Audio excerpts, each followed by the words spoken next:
గీతా గోవిందం.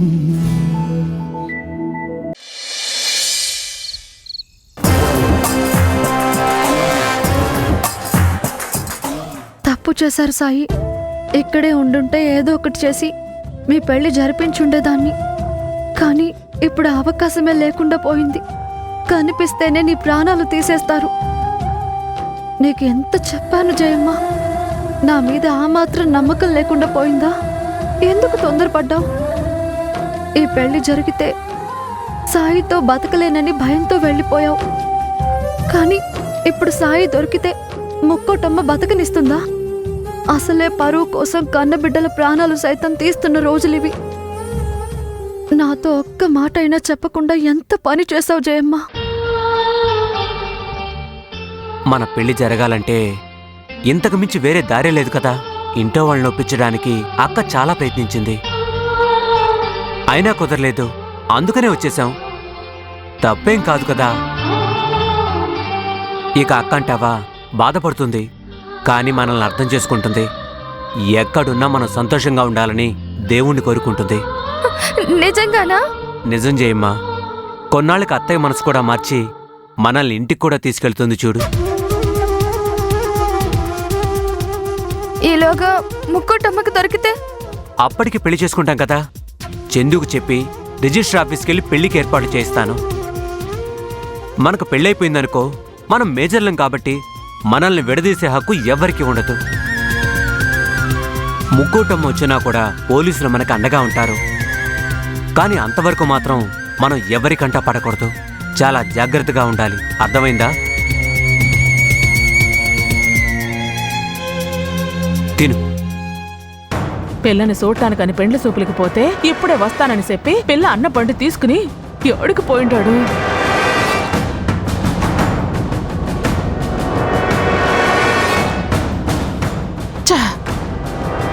యాడికి పోయింటాడు చెప్పిపోతే కనీసం ఫోన్ అన్న తీయాలి కదా. పోనీ ఆ జయమ్మని లేపుకుపోయినాడని అనుకుందావా అంటే డబ్బులు నగలు అన్నీ ఆడనే ఉండాయి. యాడికి పోయింటాడు మరి?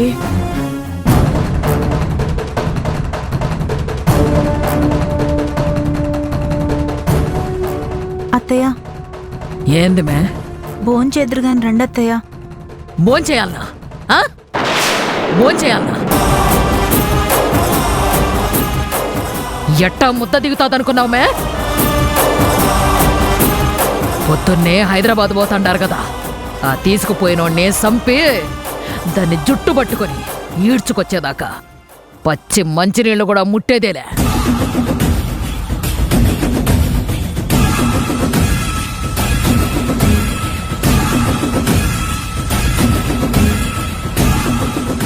పొద్దున్నే హైదరాబాద్ వెళ్తారు. అక్కడ వాళ్ళ స్నేహితుల ఇళ్లలో ఎక్కడన్నా దొరికితే ఎలా? దొరకకుండా ఎలా తప్పించాలి?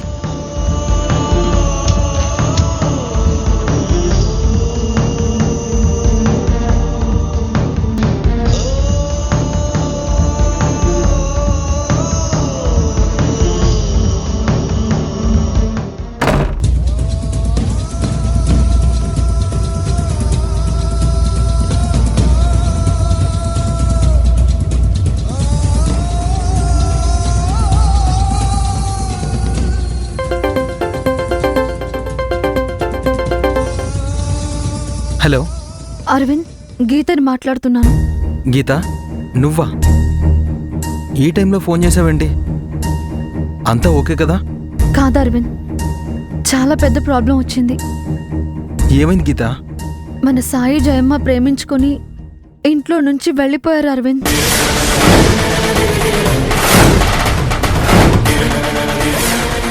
ఏంటి? సాయి జయమ్మ ప్రేమించుకున్నారా? ఈ కథంతా ఎప్పుడు నడిచింది? చాలా రోజులుగా నడుస్తూనే ఉంది. నాకు వాళ్ళ ప్రేమ సంగతి తెలిసి పెళ్లి చేయాలనుకున్నాను. కానీ ఈలోగా మా అత్తయ్య వాళ్ళ ఆడపడుచు కొడుకుతో జయమ్మ పెళ్లి చేయాలనుకుంది.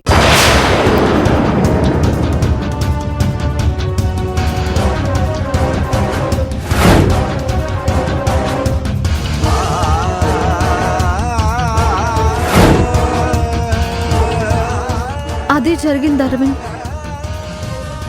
నేను ఆపడానికి చాలా ప్రయత్నించాను, కానీ వెళ్ళిపోయారు. వాళ్ళు మాత్రం ఏం చేస్తారు గీత? పెద్దలు అంగీకరించని ప్రతి ప్రేమ జంట చేసే పనే వాళ్ళు చేశారు. అయిపోయింది కదా, వాళ్ళు ఎక్కడున్నా సంతోషంగా ఉండాలని కోరుకో. నేను కోరుకుంటాను అరవింద్, కానీ మా అత్తయ్య వాళ్ళు సంతోషంగా ఉండనివ్వాలి కదా. ఇద్దరూ పెళ్లి చేసుకోవడానికి హైదరాబాద్ వచ్చారని తెలిసింది. ఈ సంగతి మా అత్తయ్యకి తెలిసి పొద్దున్నే మా ఆయన్ని పంపిస్తోంది. స్నేహితుల ఇళ్లలో వెతికి ఎక్కడ కనిపిస్తే అక్కడ సాయిని చంపేసి జయమ్మని తీసుకురమ్మని చెప్పింది. జయమ్మ ప్రేమించింది సాయినని ఇంకా ఎవరికీ తెలియదు అరవింద్.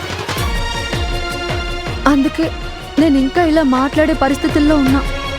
తెలిసాక నా పరిస్థితి ఎలా ఉంటుందోనన్న సంగతి పక్కన పెడితే ముందు సాయిని కాపాడుకోవాలి. గీత, అక్కడే మీ ఆయనకి ఏదో ఒకటి చెప్పి ఆపడానికి ప్రయత్నించు గీత. ఇప్పుడైనా నా మాట వినే పరిస్థితుల్లో లేరు అరవింద్.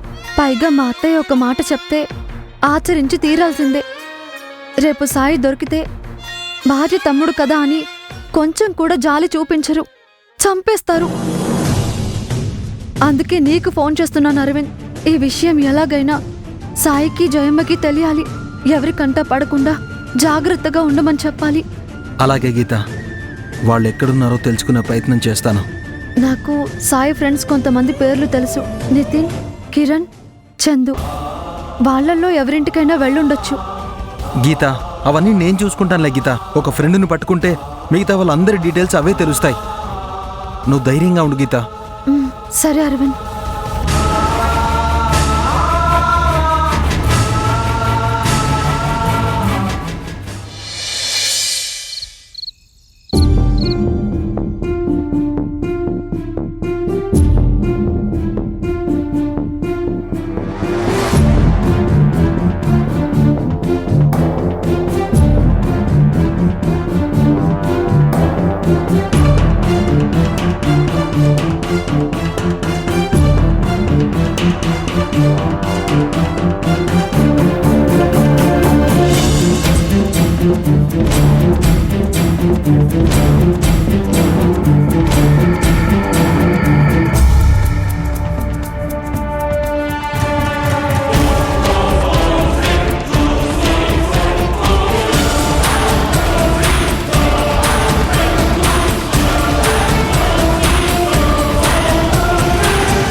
నిద్రలో ఉన్నట్టుంది, వెళ్ళిపోదాం.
ఎవరు తింటారో ఏంటో.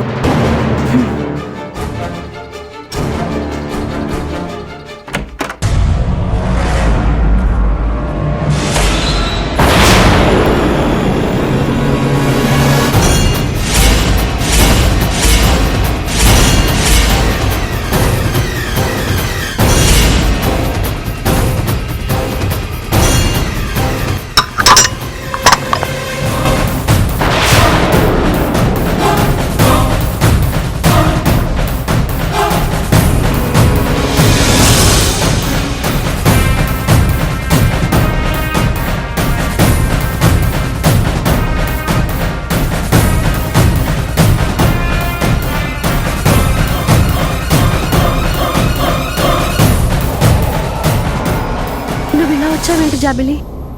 మా అత్తయ్య కంటపడితే ఎంత ప్రమాదమో తెలుసా? తెలుసు, కానీ చదువు చెప్పడానికి వస్తానని నువ్వు రాలేదు కదా, అందుకే నీకోసం చూసి చూసి వచ్చేసాను. నాకు ముఖ్యమైన పనుండి రాలేకపోయానమ్మా. ఇంకో 2 రోజులు కూడా రావటం కుదరదు. 2 రోజులా? మరప్పటి వరకు నాకు చదువు ఎవరు చెప్తారు? 2 రోజులే కదమ్మా, వచ్చేస్తాను కదా. వచ్చాక నేనే చెప్తా. చదువుకోకుండా ఒక్క రోజు కూడా ఉండలేనక్క. నాకు రోజు చదువుకోవాలనిపిస్తుంది. నువ్వు చదువు చెప్తుంటే రోజంతా నీతోనే ఉండాలనిపిస్తుంది. నువ్వు 2 రోజులు చెప్పనంటే ఎలా అక్క?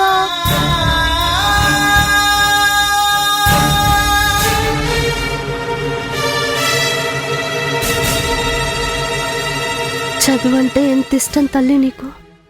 ఎంత కష్టం ఉన్నా అక్షరం ఆగకూడదు.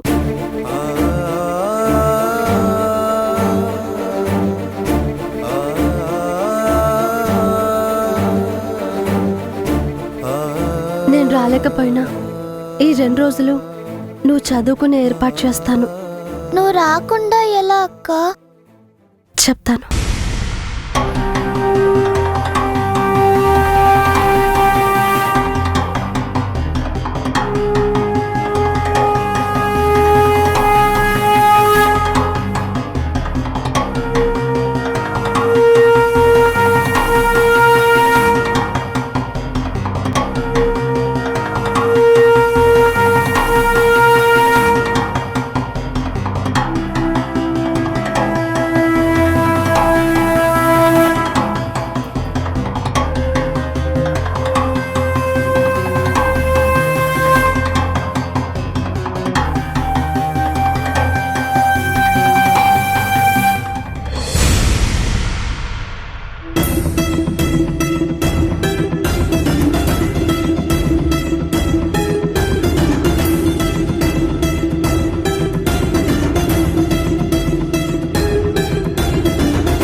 తాతయ్య, భోజనం చేదురుగాని రండి మీరైనా. ఓ పక్క జయం ఇంట్లో లేక బాధపడుతూ ఉంటే భోజనం అంటావు ఏందమ్మా నువ్వా? భోజనం చేస్తారా అని అడగటం కూడా తప్పేనా తాతయ్య? మీ ఇష్టం తాతయ్య, ఆకలేస్తే మీరే తింటారు.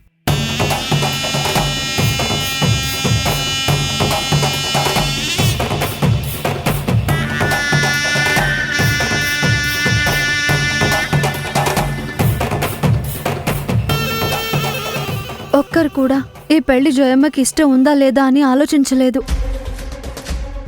జయమ్మకి ఈ పెళ్లి ఇష్టం లేదా? అవును తాత, అస్సలు ఇష్టం లేదు.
ఏం చేస్తుండవమ్మా? జాబిలి ఇంటికి వచ్చిందేంది? చదువు చెప్పడానికి వెళ్ళలేదు కదా తాత, చదువు చెప్పమని ఇంటికే వచ్చేసింది. చదువు అంటే ఎంత ఇష్టమో చూడు తాత. ఎంత ఇష్టమో ఉన్నా కోరి ప్రమాదాన్ని కొని తెచ్చుకోకూడదమ్మా.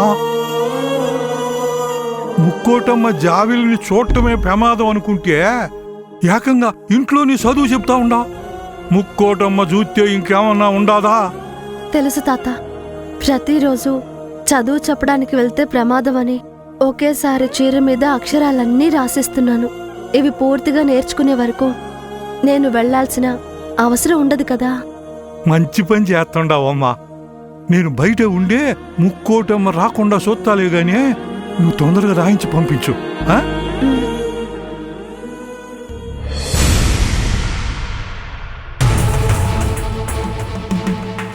జయమ్మకే గీత దగ్గర సనువు ఎక్కువ కాబట్టి ఈ పెళ్లి ఇష్టం లేదని చెప్పుంటాదే.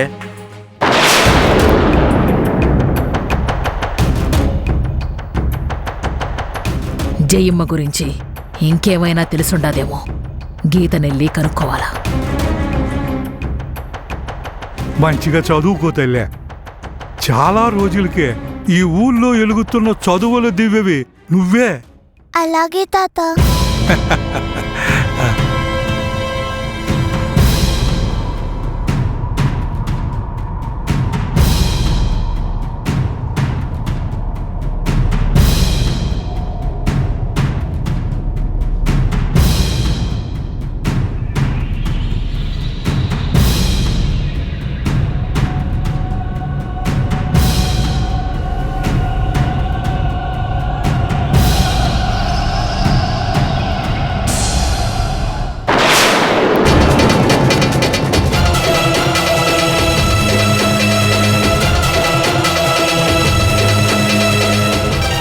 ఏడకెళ్తున్నావు ముక్కోటమ్మా? గీతతోటి మాట్లాడాలి పెద్దాయన. గీతోనా? ఎందుకు ముక్కోటమ్మా? జయమ్మ ఇంకేమైనా చెప్పుండాదేమో తెలుసుకోవాలా. ఎందుకు ముక్కోటమ్మా? గీతను ఊరికే అనుమానిస్తుండావు. నీ బిడ్డతో సనువుగా ఉండటం గీతమ్మ చేసిన తప్ప. అనుమానం కాదు పెద్దాయన, విషయం తెలుసుకోవాలి కదా. తెలిస్తే గీతమ్మే చెప్తాది. ఇప్పటికే నీ అరుపులకు బెదిరిపోయి తలనొప్పని పడుకుండా ఉండాది. లేచినాక మాట్లాడుతూ గానిలే. అయినా గోవిందాన్ని పంపించి ఉండవు కదా, జయమ్మని తోలుకొస్తాడులే. అట్నే.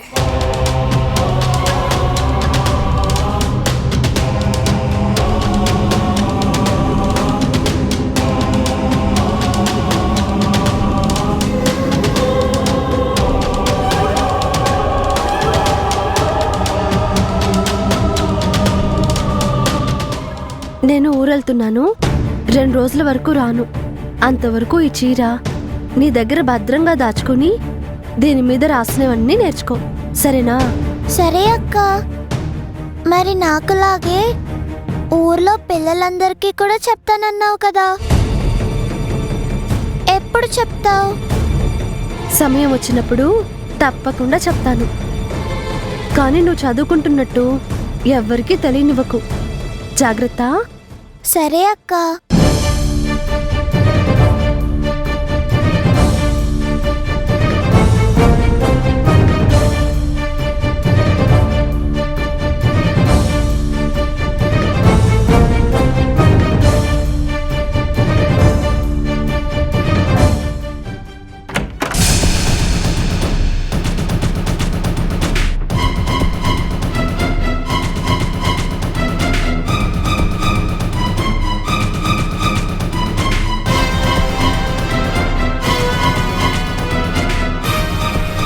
ముక్కోటమ్మ ఇప్పుడే లోపలికి పోయి ఉంటుంది.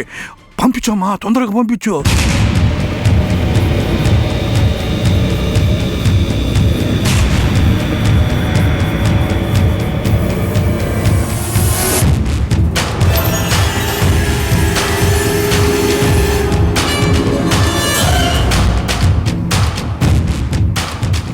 జాగ్రత్తగా వెళ్ళు.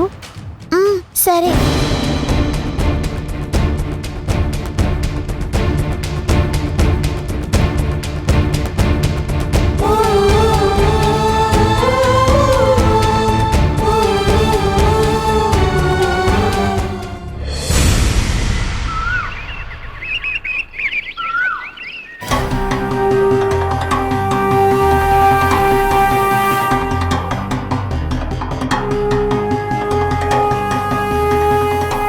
పోయచ్చా అమ్మా?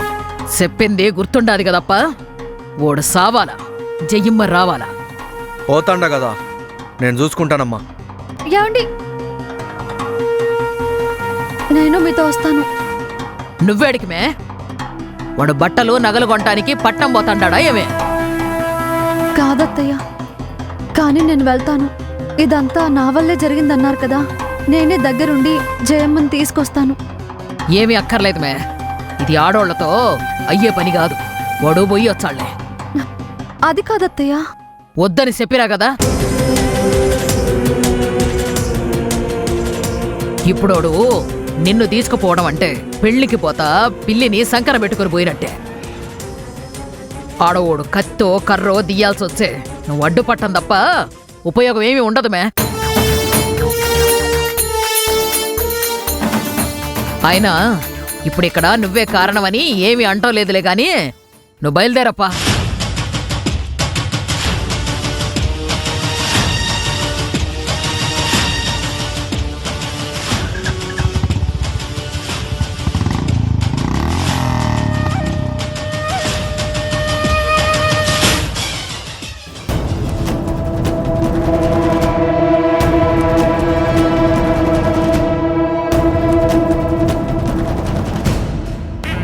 గీతమ్మ కూడా గోవిందం బాబుతో వెళ్ళిపోయి ఉంటే ఏదో ఒకటి చేసి ఉండేది. సాయి జయమ్మ గోవిందం బాబుకి దొరికిపోయి ఉంటే ఏంటి పరిస్థితి?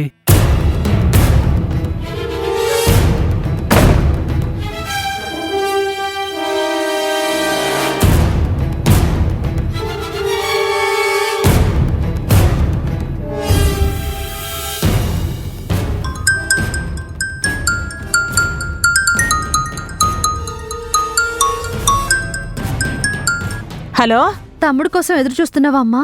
ఫోన్ ఎత్తగానే అట్ట అడిగినావు? మళ్ళా జయమ్మని చూడటానికి వచ్చినాడే ఏమి? చూడ్డానికి రావడం కాదు, జయమ్మని తీసుకుని వెళ్ళిపోయాడు.